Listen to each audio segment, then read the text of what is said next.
السلام عليكم ورحمة الله وبركاته، أعزائي طلبة وطالبات الصف الخامس الابتدائي، أهلا وسهلا بكم. والنهاردة هنحل مع بعض الاختبار الرابع في كتاب سلاح التلميذ صفحة 144 من اختبارات الوحدة الثانية. أولا لو أنت لسه جديد معانا وأول مرة تشوفنا، ياريت تشترك في القناة وتفعل زر الجرس على الكل ليصلك كل جديد.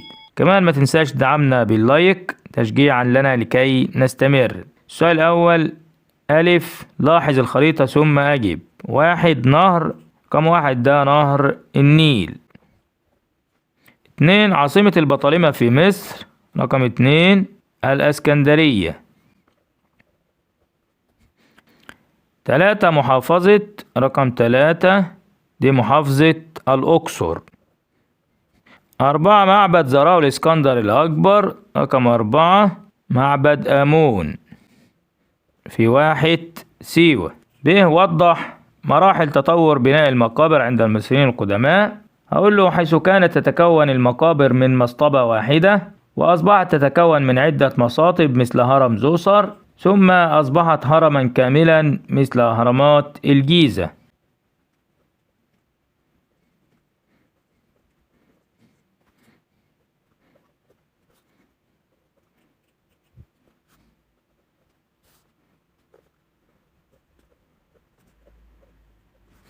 يبقى أقول له حيث كانت تتكون من مصطبة واحدة ثم أصبحت تتكون من عدة مصاطب مثل هرم زوسر، ثم أصبحت هرما كاملا مثل أهرامات الجيزة. السؤال الثاني: ألف، اكتب كلمة صواب أمام العبارة الصحيحة وكلمة خطأ أمام العبارة غير الصحيحة. واحد، استفاد المصريون القدماء من علم الحساب في تسجيل رواتب الجنود. صواب. اتنين، انتصر تحتمس الثالث على الفينيقيين في معركة مجدو. خطأ، لأن تحتمس انتصر على أمير قادش في معركة مجدو. تلاتة، بنى المصريون القدماء المنازل من الطوب الأحمر. خطأ، بنى المصريون القدماء المنازل من الطوب اللبن.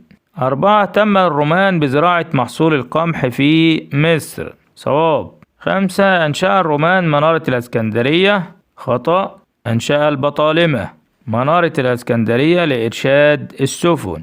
ستة، اهتم البطالمة بالجيش والأسطول في بداية حكمهم لمصر. صواب. ب، ماذا كان يحدث إذا انتصرت كليوباترا السبعة في معركة أكتيوم البحرية عام 31 قبل الميلاد؟ لم تتحول مصر من دولة بطلمية إلى ولاية رومانية.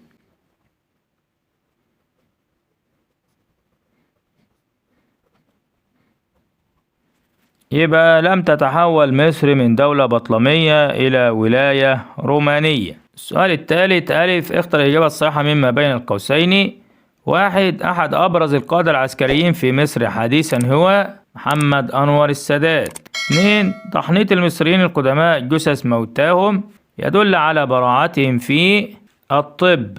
ثلاثة، أدخل البطالمة لمصر آلات زراعية جديدة منها الساقية. أربعة، أسس البطالمة مكتبة الإسكندرية. خمسة، أحد مظاهر الحياة الثقافية في عصر الرومان بناء معبد رأس السوداء. ب، دلل تاريخيا على صحة العبارة. ظهرت عبقرية الجيش المصري في حرب أكتوبر عام 1973.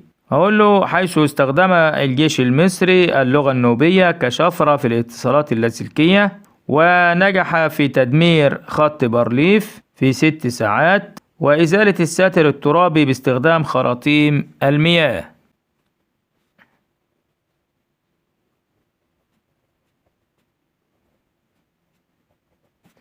يبقى أقول له الدليل: حيث استخدم الجيش المصري اللغة النوبية كشفرة في الاتصالات اللاسلكية بين قادة الجيش، كما نجح في تدمير خط بارليف في 6 ساعات، وإزالة الساتر الترابي باستخدام خراطيم المياه. السؤال الرابع: ألف، أكمل العبارات التالية بما يناسبها من بنك الكلمات. أعطيني كلمات وعايز نحطها مكان النقط. واحد، بطل التحرير وطارد الهكسوس هو الملك أحمس.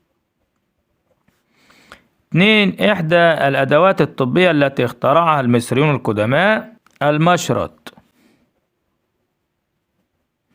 ثلاثة، يعتبر معبد الملكة حتشبسوت من المعابد الجنائزية.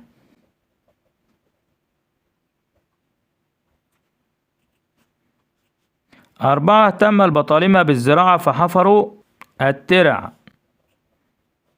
5. انتصر الملك رمسيس الثاني على الحيثيين في معركة قادش.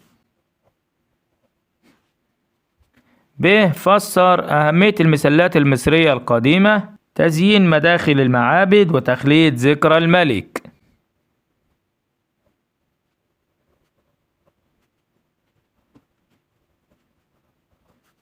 يبقى أهمية المسلات المصرية تزيين مداخل المعابد وتخليد ذكرى الملك.